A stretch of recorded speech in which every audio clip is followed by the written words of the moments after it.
Nós vamos iniciar com alguns vocabulários que serão usados nos nossos próximos diálogos. Esta estratégia propicia a melhor compreensão das palavras e entender melhor a fonética. Então, exemplo, example. O E com o som de E, depois nós temos o som do GUI, EGI. O Z de Z, o E de E, e o M, exam. O P de P, o LE tem o som de OU. São muitas as palavras em que a letrinha LE, no final da palavra, tem o som de OU. Então, exemplo, example. Este exemplo. This example. Este é um bom exemplo. This is a good example. Posso dar um exemplo? Can I give an example? Ele é um exemplo. He is an example. Vamos usar este exemplo. Let's use this example. O verbo usar é use. O U tem o som de U, o S de Z, o E de I. Use. Posso usar seu fone de ouvido? Can I use your headphones? Posso usar este carregador? Can I use this charger? Então, o verbo usar é um verbo que nós usamos muito. É o use. O com o som de U, o S de Z, o E de I. Use. Para mudar de exemplo, example, para exemplar, exemplary, nós apenas retiramos a letrinha O antes ali da letrinha L e acrescentamos a letrinha L, o O, o R e o I. Exemplary. Garçom, waiter. O W com o som de U, o A de E, o T de T, o E de E, o R de R. Waiter. Faz um charme no T. Ao invés de falar waiter, fala waiter. Garçom exemplar. Exemplary. Waiter. Aluno exemplar. Exemplary e student. Instrução. Tudo tem o mesmo som da escrita no início. A letrinha U tem o som de O. E o final, o T-I-O-N tem o som de chan. Instruction faz o mesmo charme no T. O mesmo charme que você fez em student. Ao invés de student, student. E o mesmo charme que você fez em garçom. Ao invés de waiter, waiter. Então, instrução, instruction. Siga esta instrução. Follow this instruction. Vamos apreciar um diálogo. Let's appreciate a dialogue. Você tem uma reserva? Do you have reservation? Sim, está em nome de Marcos. Yes, it's under Marcos' name. Tudo certo. Everything fine. Por aqui, por favor. This way, please. Eu gostaria de uma bebida. I would like a drink. Qual bebida? What drink? Água da torneira. Tap water. Torneira, nos Estados Unidos, é traduzido pelo faucet. Na Inglaterra, é traduzido pelo tap. Porém, quando o americano vai traduzir água da torneira, ao invés de ele usar o faucet, que traduz torneira nos Estados Unidos, ele usa o tap, que traduz torneira na Inglaterra.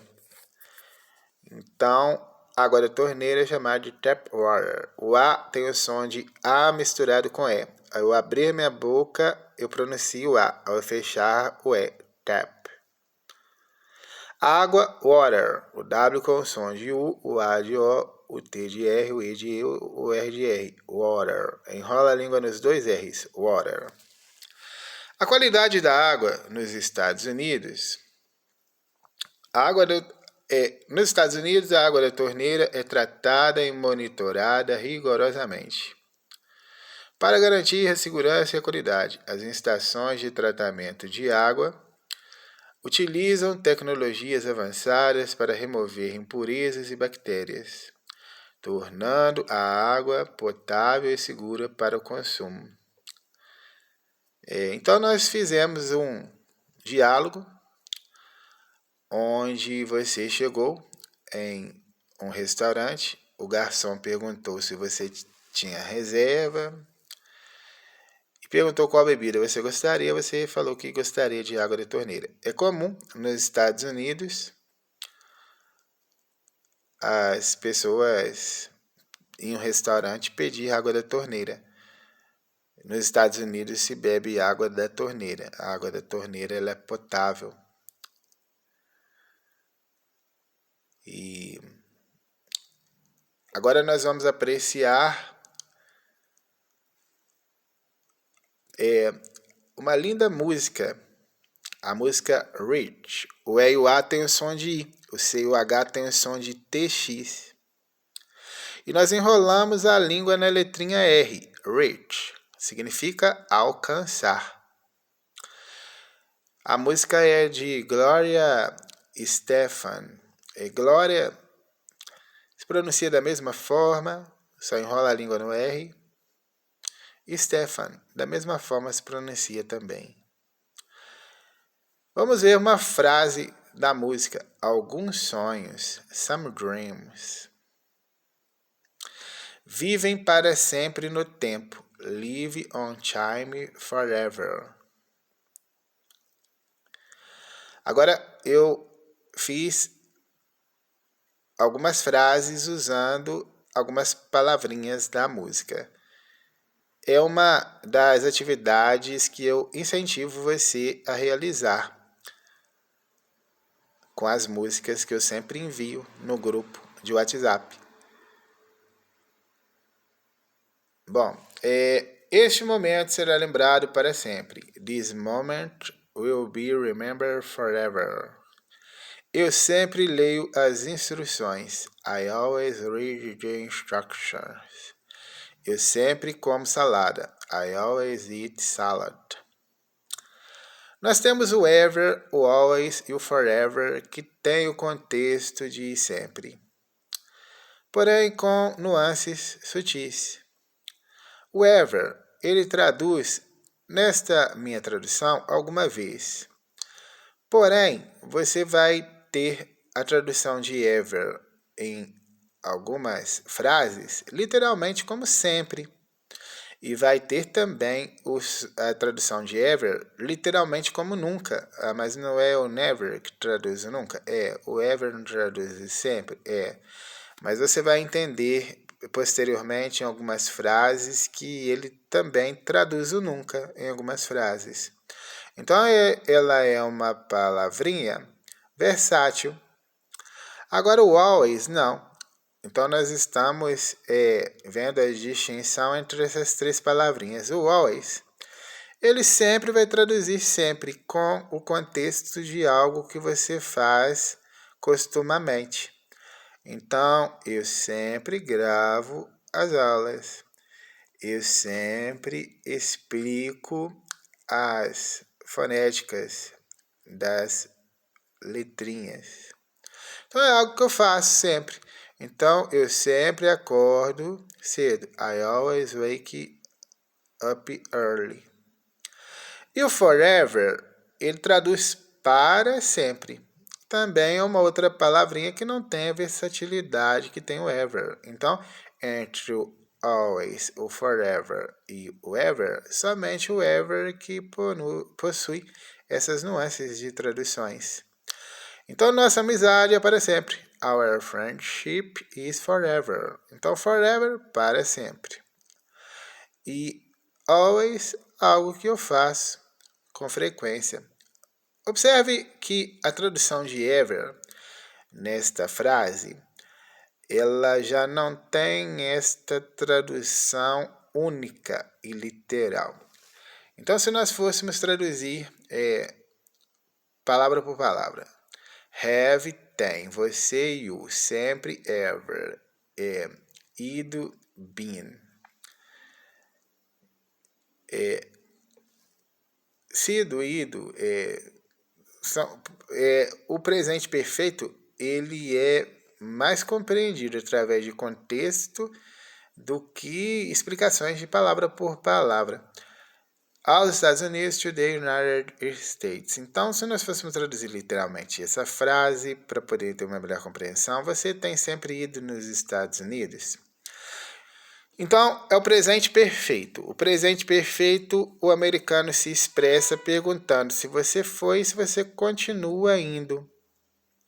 Uma das características do presente perfeito. Posteriormente, nós aprofundaremos e teremos explicações do presente perfeito com muitas frases, com muitas explicações de palavras que a compõem. O ever é uma palavra que compõe. Ali eu coloquei em vermelho algumas palavras que compõem o presente perfeito, que é o have, o ever, o verbo no participo do passado. Bom, então nós tivemos nesse tópico esta questão de o ever, o always e o forever, traduzir o contexto de sempre e tivemos a explicação detalhada de cada uma palavra. Agora vamos observar então a palavrinha such. A letrinha U tem o som de A, o C e o H tem o som de TX, such.